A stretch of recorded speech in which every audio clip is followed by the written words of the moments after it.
కంబల్చెరు park అమ్మట స్వతంత్ర దగ్గరికి 5 కోట్లతో హైటెక్ బస్ స్టాండ్ నీటి మునిగే సమస్యకి శాశ్వత పరిష్కారం తీసుకొస్తాం. అప్పుడు ఇది నీటి మునగదు. కాబట్టి కమిషనర్ గారు, జేసీ గారు, నేను ఒక విజిట్కి వెళ్ళి అది ఎంఆర్ఓ ఆఫీస్గా ఏం చేయాలన్న దాన్ని స్టడీ చేస్తాం.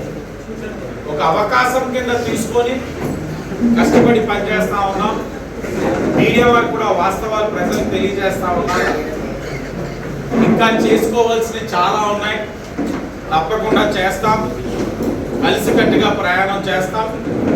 మీ యొక్క సహకారం ఎల్లవేళలో ఇదే విధంగా ఉండాలని రాజమహేంద్రం నగర ఒక సమగ్ర మరియు సర్వతోముఖాభివృద్ధిని నేను నిరంతరం కట్టుబడి ఉంటానని ఎప్పుడు ఎన్నికల సమయంలో చెప్పుకున్నాను. అయిన తర్వాత కూడా చెప్పాను, ఇప్పుడు కూడా చెప్తా ఉన్నాను. మీ అందరి సహకారం కూడా ఎల్లవేళలా ఉండాలని వాస్తవాలు తెలియచేయండి. గత ప్రభుత్వం మాదిరిగా భయపెట్టడాలో బెదిరించడాలో ఉండవు. అది మా తత్వం కాదు, నైజం కాదు. అందరితోటి స్నేహభావంగా పోవడమే మాకు తెలుసు. అందరినీ కలుపుకుంటూ వెళ్ళడమే తెలుసు. అన్యాయంగా కేసులు పెట్టేదో లేకపోతే భయపెట్టేదో ఇవన్నీ కూడా మాకు రాదు, చేత కాదు. ప్రజాస్వామ్యంలోనే అవన్నీ కూడా అసాధ్యం. ప్రజలన్నీ గమనిస్తారన్న విషయం మనం తెలుసుకోవాలి. తెలుసుకోకుండా ప్రజలు ఏమీ తెలియదు, ఎన్నికల ముందు వాళ్ళని కలిస్తే సరిపోతుంది అంటే అవివేకం. అవన్నీ కూడా అర్థం చేసుకుని రాజకీయ వ్యవస్థ కూడా బాధ్యతగా ముందుకు సాగాలని మనస్ఫూర్తిగా కోరుకుంటూ, మీడియా వారికి ఈ 2 సంవత్సరాలు పూర్తి చేసుకున్న తరుణంలో చేస్తున్న మనవాడిలో మన ఆదిరెడ్డి కార్యక్రమాన్ని ప్రజలకి తెలియచేస్తున్నది. ఎందుకంటే నిన్న మొన్న ఫంక్షన్స్ చాలా అనుకుంటే ఎక్కడికక్కడ వచ్చి బీసీ హాస్టల్లో పడుకున్నారు, పొద్దున వాళ్ళతో క్రికెట్ ఆడారు, మీరు రాత్రి పడుకుంది కూడా చూపించారు. చాలా బాగుంది అని నేను చెప్తున్నప్పుడు తెలియని ఆనందం. ఒక యువనాయకుడిగా మనం చేయగలుగుతున్నాం, ఇంకా చెయ్యాలి. కొంతమంది ఎస్సీ హాస్టల్స్కి రండి అని అక్కడ పడుకుంటాంగానే వెనకాల ఎంఆర్ఓ ఆఫీస్ కోసం వాటి కట్టారు. ఆ మేజర్ డ్రైన్ ఉంది, ఆ మేజర్ డ్రైన్ మీద ఐరన్ ఫ్యాబ్రికేషన్ వేయించండి అని, వెనకాల గ్యాంగ్ వర్క్ చేయించి పెద్ద పెద్ద చెట్లు ఉన్నాయి తీయించండి అని.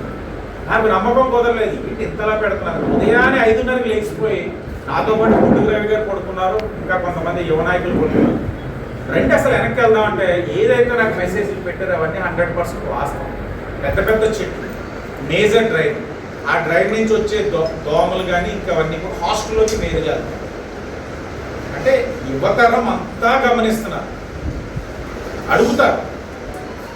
అడిగిన తర్వాత చేస్తే మనల్ని అభిమానిస్తారు. కాకపోతే మాత్రం వాళ్ళు చేయాల్సింది మాత్రం వాళ్ళు చేస్తారు. ఏదో సోషల్ మీడియాలోనే 4-5 ట్రోల్స్ అయిపోవడం వల్ల పడిపోరు, 4-5 జాకీలు పెట్టి పెంచడం వల్ల ఎగిరిపోరు. ఎప్పుడు కూడా ప్రజలు వాళ్ళ అభిప్రాయాన్ని చెప్పాల్సిన టైంలో చెప్తారు.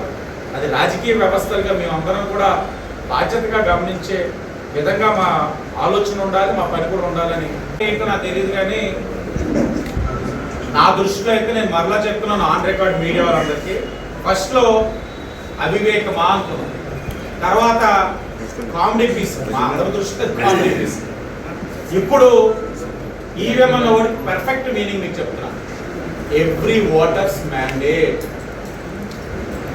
ఈవీఎం అంటే ఎవ్రీ ఓటర్స్ మ్యాండేట్. నాకు ప్రతి ఓటర్ ఇచ్చిన తీర్పు. అతనికి ఎవ్రీ ఓటర్స్ మ్యాండేట్ తిరస్కరించారు. నన్ను ఎన్ని అంటే అన్ని ఎవ్రీ ఓటర్స్ మ్యాండేట్ నాకు పదే గుర్తు చేస్తున్నాడు, నా బాధ్యతని గుర్తు చేస్తున్నాడు, నేను ఇంకా బాగా పనిచేస్తున్నాను. అతను అర్థం చేసుకోవాల్సింది ఎవ్రీ ఓటర్స్ మ్యాండేట్లో అతన్ని తిరస్కరించారు, అతన్ని ఇంట్లో కూర్చోబెట్టారు. అది అతను గుర్తుంచుకుంటే మంచిది.